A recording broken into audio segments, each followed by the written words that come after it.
Hi everybody, welcome to Made to Think. Now, it's been a while since I've done one of my podcasts for multiple reasons, and I'm glad to have it back by popular demand. And I want to start with somebody that's really important to my transition coming from Vietnam back to the UK.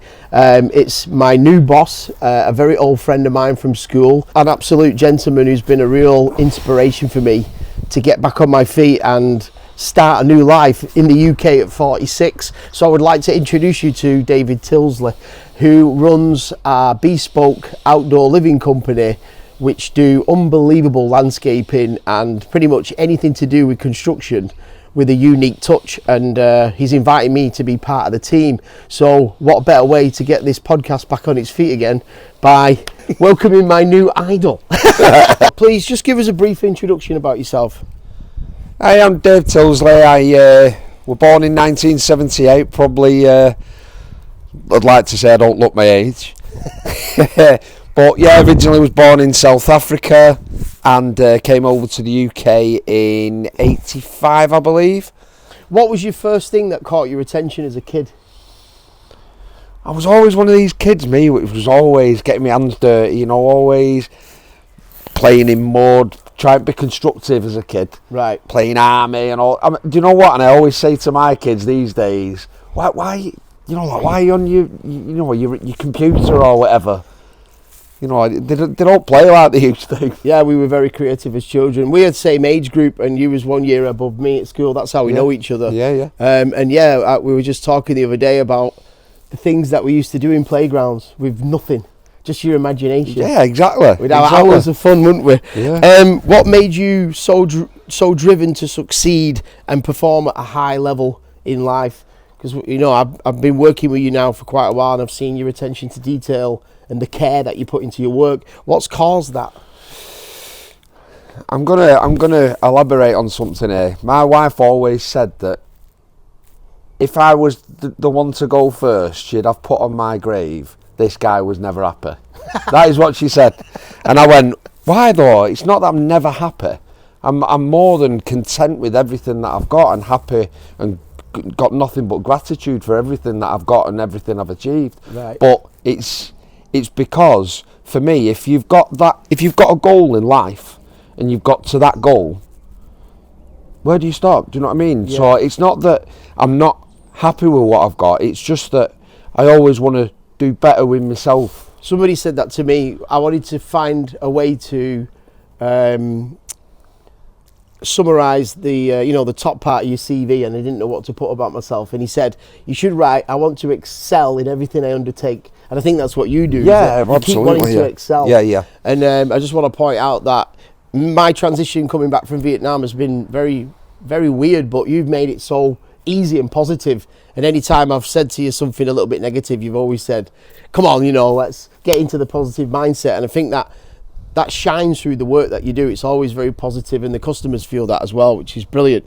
What would you say was your first big dream as a kid? First big dream as a kid? Do you know what I always wanted to be when I was young? Was a pilot, believe it or not. A pilot? I always wanted to be a pilot. Me too, yeah. I think it was from watching the Top Gun films and stuff. I always could vision myself as being a fighter pilot. Yeah. But obviously never got there.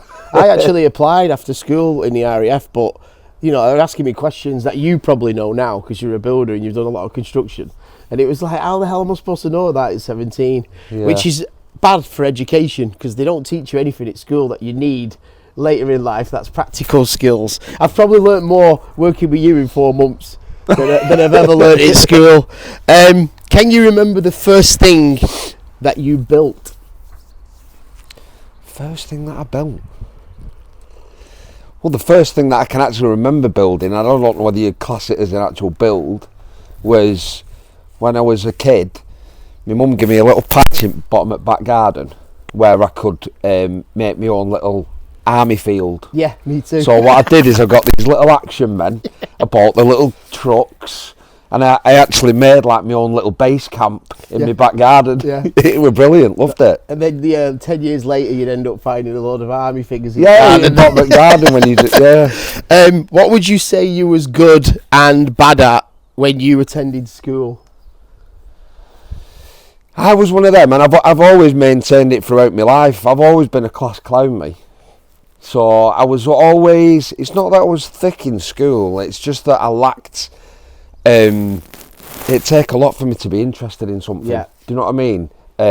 When I look back now, I have got regrets. I wish I did knuckle down a bit better at school, but I can't regret any of my school years, because they were probably some of my better years, because, you know, I made a load of good friends, I had a good upbringing. But I just messed about a lot, to be fair, in school. Yeah, me too. Yeah. So saying that, what would you have changed about the education system from what you've experienced later in life? Well, with the education system now, I don't feel that, if I could be totally honest with you now, I feel that the country as a whole lacks discipline. Yeah. And I'm not saying about bringing anything back that was in the earlier years, as in, you know, rules or slaps or anything like that, but I do feel like the teachers of today should be able to get a bit more authority than what they're allowed today. Yeah. Because I do genuinely feel that it has changed the society in the long run, because you have a lot more crime and everything else, and I think all of that stems from the background of kids in their earlier years and how they're being disciplined. Yeah, I just want to touch on something about these phones in school and in classroom, because I was a teacher in Vietnam for many years, and in the public schools especially, you'd see kids in the classroom playing on the phones. Yeah. And it seems like, you know, if you try to say something about it, you get a complaint from the actual head teacher. Like, I wasn't allowed to say anything. So, just off track, Joe Rogan has got a comedy store in Texas, in Austin. And what he does to combat people being on the phones and actually stealing material is that you have to put your phone in one of those security cases when you go into the comedy store, so nobody's allowed to use the phone. Yeah, I think they should implement a similar thing, but then you have this problem of you've got parents who want to track their children on the phone, and they want to know when they can call them. It's a fine line, isn't it? But it is a fine line. We didn't have phones, and we were fine. So I think that should be implemented for sure. When and why did you get into boxing? Boxing's always been a passion from being a kid, as in, like, I always used to love watching the films, you know, the earlier films, like all your Rockies. Yeah. All films that was that way inclined, and I always really loved boxing from being a kid. And when I actually went and started doing it myself and training, it was the one thing that I really love about it to this day is the fact that, going back to the discipline side of things, when you've got kids that are coming in through to do, you know, that feel lost, they haven't got a way in life, they don't know where they want to go, they don't know what they want to do, I think boxing is one of the best sports out there to sort of give somebody a path. Yeah. You know, and the right path. Yeah. You know, because 9 times out of 10, don't get me wrong, boxing can have a flip reverse effect on certain people, as in some can take it and become a bully through it, which is that individual, and unfortunately there's nothing you can do about that. However, a lot of the time, majority of kids that come to the boxing are kids that have lost their way, and they need a bit of guidance, and once they find that passion for boxing, you find that there's a lot of them out there that are so good at what they do, and they don't realise it until they do it. And whether they are good or not, it's a community. It's a community. They've got a lot of friends there. You know what I mean? Now, when I think it was 1994, when we was at school, you were the year above me, and a selection of students got to go to France, which was a wonderful PGL holiday where we learned how to do canoeing and camping. It was actually, for me, it was something practical, because I remember carrying the canoes down, putting up a tent. I actually came home and I felt like I'd learned something. What did you feel like you took from that holiday, apart from buying everybody cigarettes? I was just going to say, I can't believe you can remember that. That was so funny. So yeah, apart from that, so nobody could get served with cigarettes when we was in France, and I always looked a bit older than I was, so I was like, yeah, I'll go. So obviously went and got served, got the fags, and like an absolute idiot, runs onto the beach, then I got served. And all the teachers were like, right, you're getting Yeah. I got shoved in tent all night then, wasn't I? We all got a massive big speech on about smoking, and then all the teachers were probably smoking them cigarettes. Yeah. Thanks, Dave. Yeah, cheers. But, generally it was really good though, wasn't it? The stuff we did during that PGL were fantastic. What was your plan when you finished secondary school? Did you have anything clear in mind? I didn't. I was at a bit of a loose end, so if I'm being completely honest, when I left school, prior to leaving school, sorry, my dad used to work at ADG Shutters, which was a shutter company in Little Lever that did fire doors, roller shutters, industrial doors, and he was the computer-aided designer for it, and he got me on there for a bit of work experience at the time, learning to do welding. So when I left school, because I didn't know what I wanted to do, it was just an easy way, and my dad had managed to get me a full-time job there, so I sort of fell into doing sheet metal work and fabrication. And to be fair, after 2 years of doing it, I just lost heart. I didn't really enjoy it, to be fair, initially. It was just a way of getting some kind of income while I was trying to find my way in life, what I wanted to do. What did you do with your first ever salary? I remember what I did with mine. I can remember what I did with mine. I think I was on £60 a week. Yeah. And the first payment, I remember, B&M Bargains, they used to sell some Adidas torsion trainers. Oh, wow. And they were all different colours, so you could have a pair of blue, a pair of burgundy, a pair of green, and they were all 20 quid each. And I paid my mum and dad 20 quid rent every week, so I had 40 quid left. Wow. Off my first week's wage. So I went straight to B&M, bought myself a pair of Adidas torsion. Nice. And I did it every week afterwards and got every colour. Yeah, I used to spend all my money on CDs and clothes. It's mad, innit? All those things that you used to buy. What made you get into the building trade from that then? Your initial first thing, you had no love for that, but then you ended up getting into the building trade. How did that happen? Same again, I just literally fell into it because I didn't know what I wanted to do. And this all stems from being at school, messing about and not really having the guidance that I reckon I should have had, really. So when I left school, I went there, did that, wasn't for me. So I then went to Bolton College, started doing sports and leisure.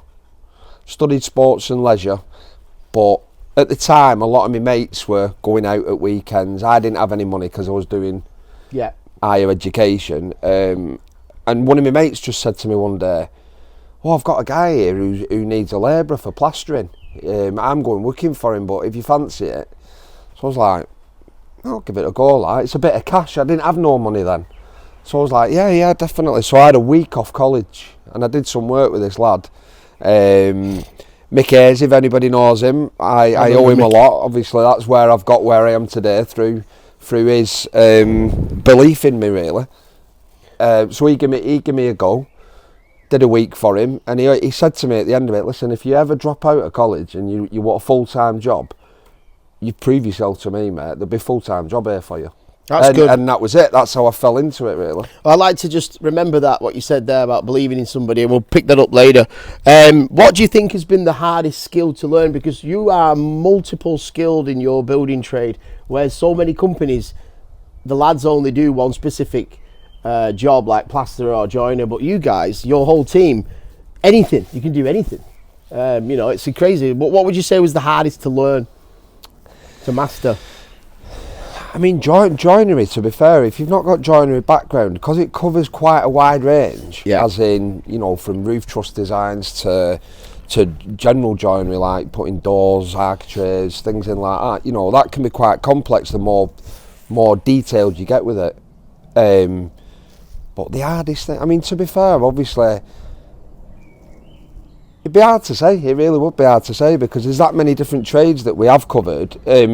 I'm one of them, though. If I try something, I don't do it by arse. I want to get it to a point where it's right. It's right for both me, as in the contractor, and even more so for the client.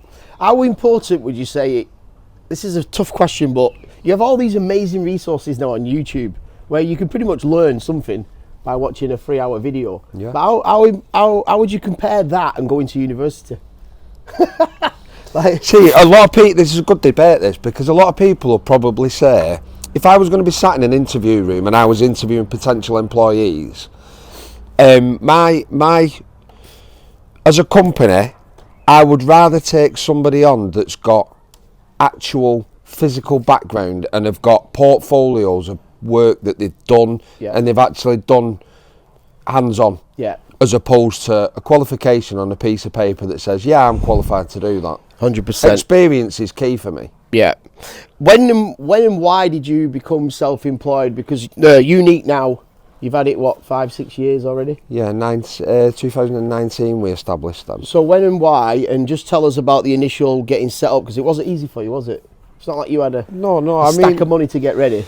No, I have had help from friends to sort of get the business up and running and established, which was very much appreciated, and I've got nothing but gratitude for the assistance that I was given to get us up and running. Like I say, it's been a big learning curve for me, because Unique is sort of like my niche now. This is my baby, do you know what I mean? But before that, as people will know me personally, I have had a few different businesses beforehand. Yeah. So you're doing solar power.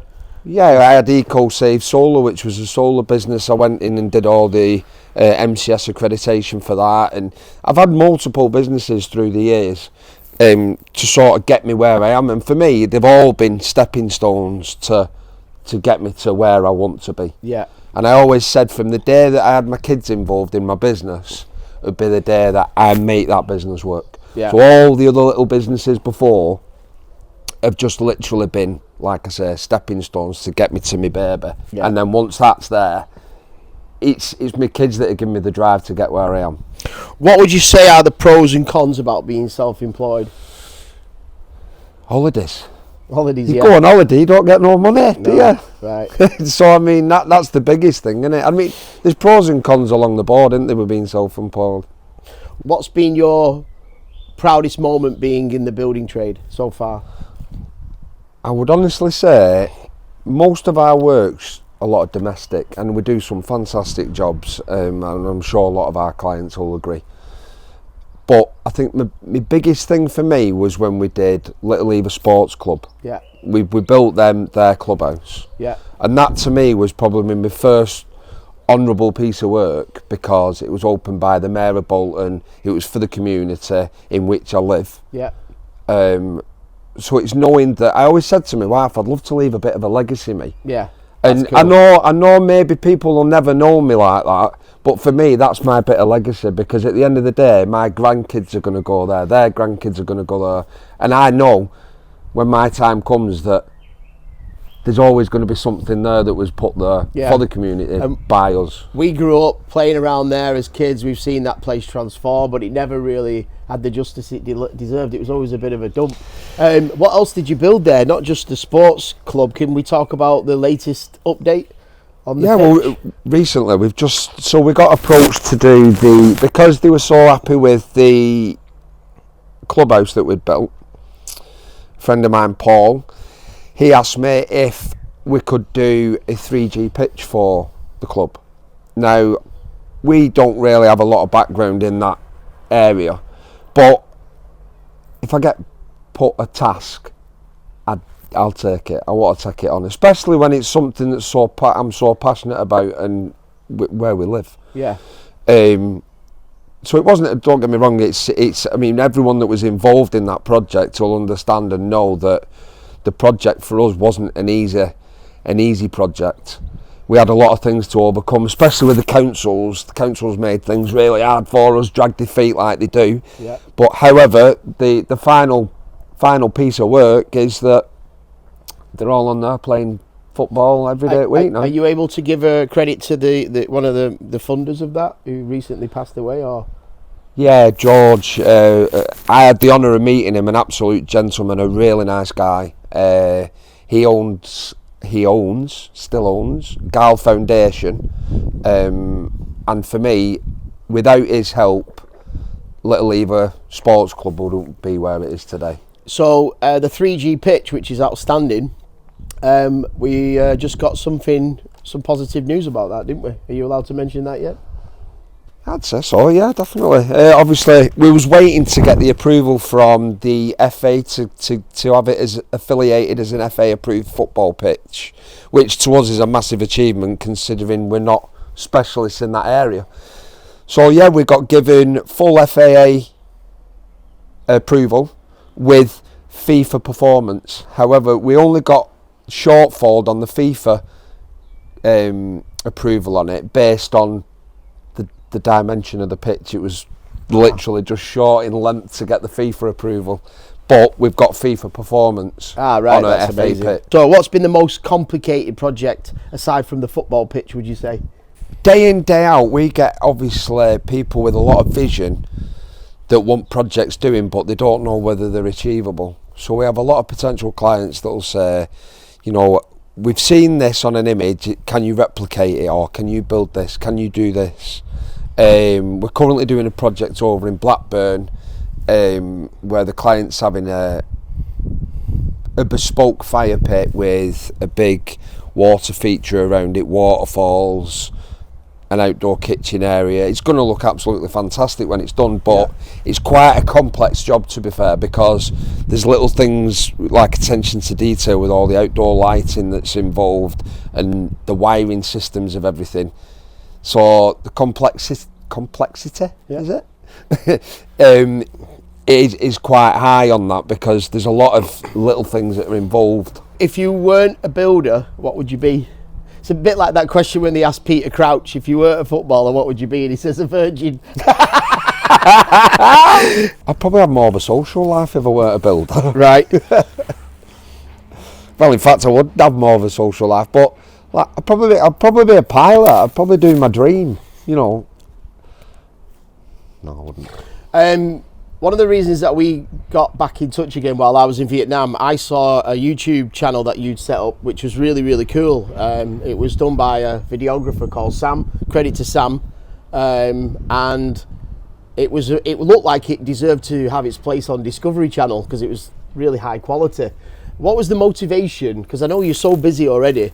Why would you hire a videographer to go around and record projects that take a long time? Which is basically what I'm doing for you now. But why is it that you feel that's so important to create, to make your business grow in the future? The full concept of what I was trying to achieve when I asked Sam to do the videography for us was down to the fact that I wanted a different approach to modern day advertising, if you will. Yeah. So for me, it was sort of trying to get our business out there, people to start to recognise us as a company and what we can do, and more for the feel that before they'd even pick up the phone, they'd feel like they'd get to know you on a personal basis just through watching the episodes. Yeah, and I think it's mad because it caught my attention all the way in Vietnam, and I just thought, I could work for somebody like that because it looks fun, and now here I am working for you doing the same thing. You manifested it. You manifested it. Manifested destiny. So yeah, I mean, I've never met Sam, but I'm basically following in his footsteps. So if Sam's watching, I just want to say thank you. Yeah, massive thank you. You did a brilliant job. Yeah, definitely. How would you say the building trade has changed since our grandparents' times? I mean, obviously, it's hard to answer that because we weren't in their era to understand how complex and how hard the industry was back then. Yeah. But from an earning point of view, it's not getting any easier. Right. It's definitely not getting any easier because the country are inflating the cost of materials, which in reflect is getting laid back onto the potential clients. As a company owner, trying to relay that cost to a client and justify it is getting harder to do. But at the end of the day, our labour costs aren't inflating too much. Yeah. But it's coinciding with the cost of living and everything else. So everything's escalating. So it is getting harder to do. If your income hasn't increased by 10% every year, then you're already poor. So you're right. If the cost of all these goods and supplies are going up, but your wages aren't increasing, you're getting poorer. You know what I mean? Even though you're working harder. Have you seen any like really crazy accidents that have had you on the ropes at work? I can remember one accident and I'll never forget it. at the time we were subcontracting plastering in a school in Greater Manchester, and outside we seen a lad jump off I think it was about a 3.5-4 ton dumper truck, and as he jumped off it he thought the handbrake was on it, and it rolled forward, went over his leg, and I can't even explain how horrible it was to watch. His foot was near enough at his head. Oh my God. And the other thing was he had no licence for it. He shouldn't have even been on it. That brings me into my next question. If somebody was going to get into the building trade, what would be your top 5 mega tips? You've got to be ambitious initially, definitely, because it's not an easy industry to get into. You've got to be quite a quick learner and understanding. Safety is a massive thing, because there's too many injuries caused on site nowadays just through negligence and stupidity. Yeah. I mean, obviously there's a massive cost factor, isn't there, in the industry. It's not the easiest industry to be in. Yeah. What do you despise the most when you see somebody doing a dodgy job, or half a job, or cutting corners?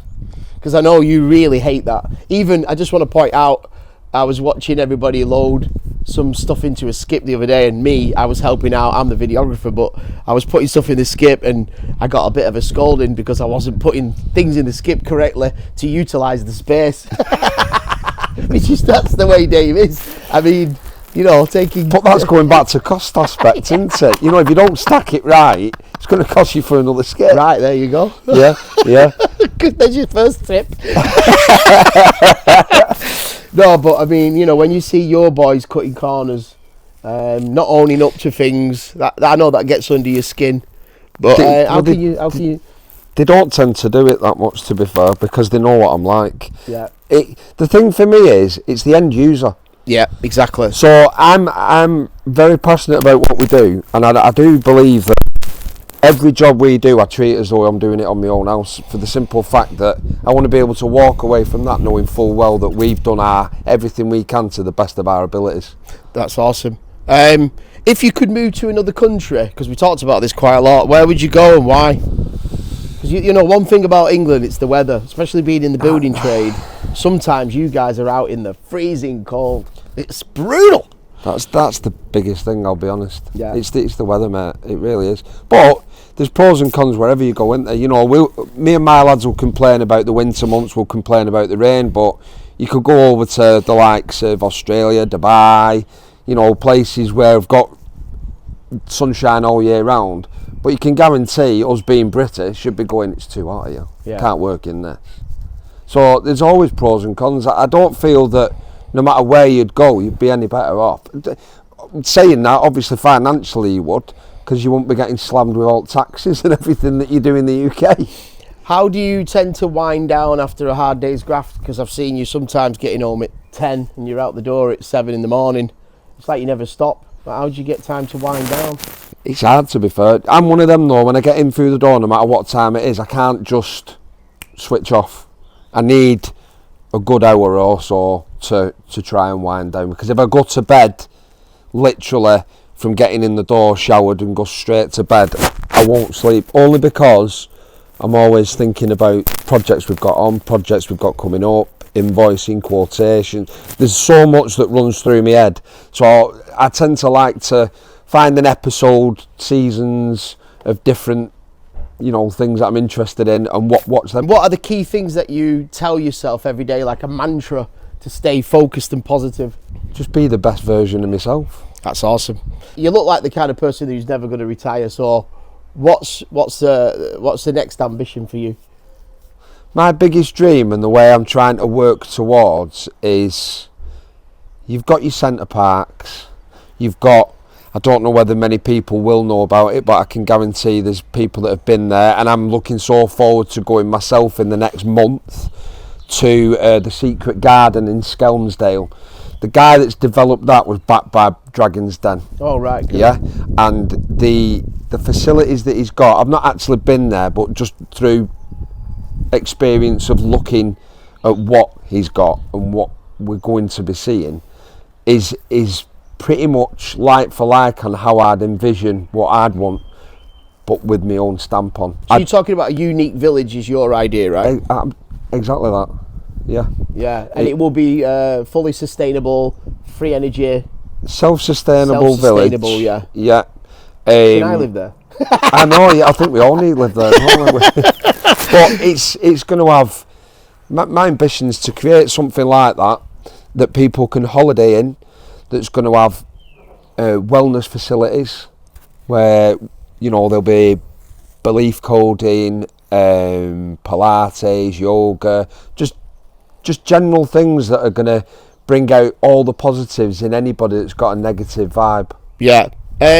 What tips would you suggest to someone who is looking for a trusted builder? What are the three main things to consider? I mean, your biggest things, obviously, this day and age is recommendations, reviews, portfolios of work that they've done. Yeah.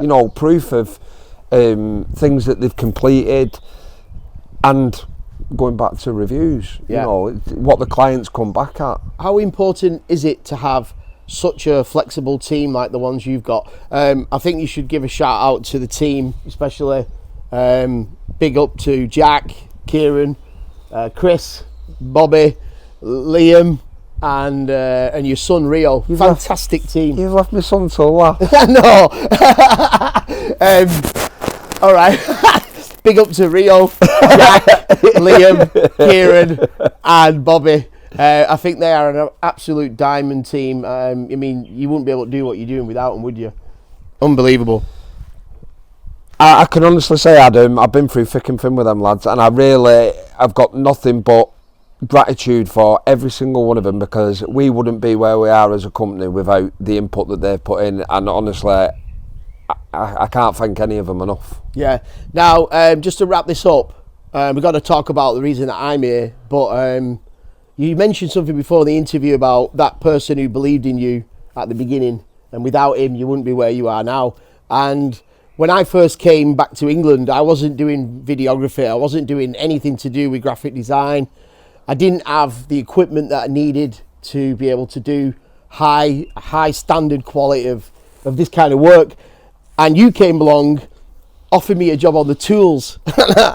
Honestly, I've been how long did that last? A day? I've been DJing for 25 years and I've only just learned how to do a mix. As in cement, that's my famous slogan, right? I was dreadful. Dave pulled me off the tools and said, look, I've not brought you in here.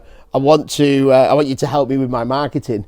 What did you see in me? Because it's actually, I have kind of found my niche, I'll be honest. I'm enjoying it. I'm loving it. Do you know what gave me the vision of you doing what you're doing for us? Yeah.